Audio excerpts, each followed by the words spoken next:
രാവിലെ ഒരുവിധം പണികളെല്ലാം ചെയ്ത് ഒരുക്കിയതിന് ശേഷമുണ്ട് ഏച്ചീൻ്റെ ഒരു വിളി കേട്ടോ. ഞാനിതാ വരുന്നുണ്ട് ആദിക്ക് ദേവുവിൻ്റെ പഴയ +1 ബുക്ക് വാങ്ങിക്കാന്ന്. അപ്പം ഞാൻ ചോറും പാത്രമൊക്കെ ഒന്ന് തുറന്നു നോക്കിയേ. നോക്കുമ്പോൾ ചോറ് കുഴപ്പമില്ല, ചോറുണ്ട്, മുരിങ്ങേൻ്റെയും ചക്കക്കുരും കറിയുണ്ട്, മാന്തേൻ്റെ മുളകിട്ട് വെച്ച കറിയുണ്ട് കേട്ടോ.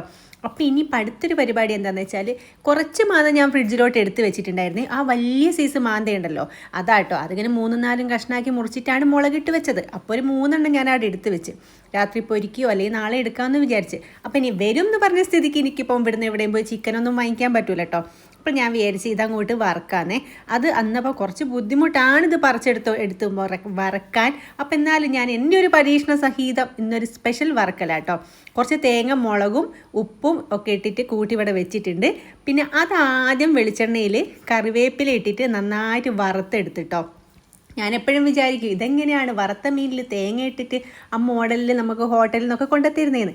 ഞാനിതൊന്ന് പരീക്ഷിച്ച് നോക്കിയപ്പോൾ അപ്പം പിന്നെ ആ എണ്ണയിൽ തന്നെ ഞാൻ മീനും വറുക്കുകയും ചെയ്തേ. എന്നിട്ട് ആ തേങ്ങ നന്നായിട്ട് അതിലിട്ട് കറിവേപ്പില ഇട്ടിട്ട് കുറച്ച് അങ്ങോട്ട് തിരിച്ചും മറിച്ചൊക്കെ ഇട്ട് കഴിഞ്ഞപ്പം ഭയങ്കര ടേസ്റ്റാട്ടോ. നല്ല രസമുണ്ട് ആ തേങ്ങ ഇങ്ങനെ തിന്നാനേ. എനിക്ക് തോന്നുന്നു അതിൽ കുറച്ച് മഞ്ഞളും കൂടി വേണമായിരിക്കും, എനിക്ക് അറിഞ്ഞൂടാ.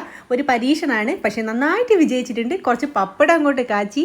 പിന്നെ ഒന്നും നോക്കണ്ട, ഒരു വരാൻ നേരം വൈകിട്ടോ 2:30-2:45. പിന്നെ കുഞ്ഞൂന് സിദ്ധുവിന് ആദ്യം വന്നിട്ട് കുറച്ച് നേരം ആദ്യമായിട്ട് കളിക്കാമല്ലോ. അങ്ങനെ കുറേ നേരം ഞാൻ ഫുഡ് കഴിച്ച് കഥ പറഞ്ഞിട്ടോ. കഥ പറഞ്ഞ് ചോറൊക്കെ തിന്ന് ബുക്കൊക്കെ വാങ്ങി. പിന്നെ ഒരു 3:30-4 മണിയായപ്പോൾ ഇവിടുന്ന് അങ്ങോട്ട് പോയിട്ടോ. അപ്പോൾ ഇന്നത്തെ വീഡിയോ ഇത്രയേ ഉള്ളൂ. Tata bye.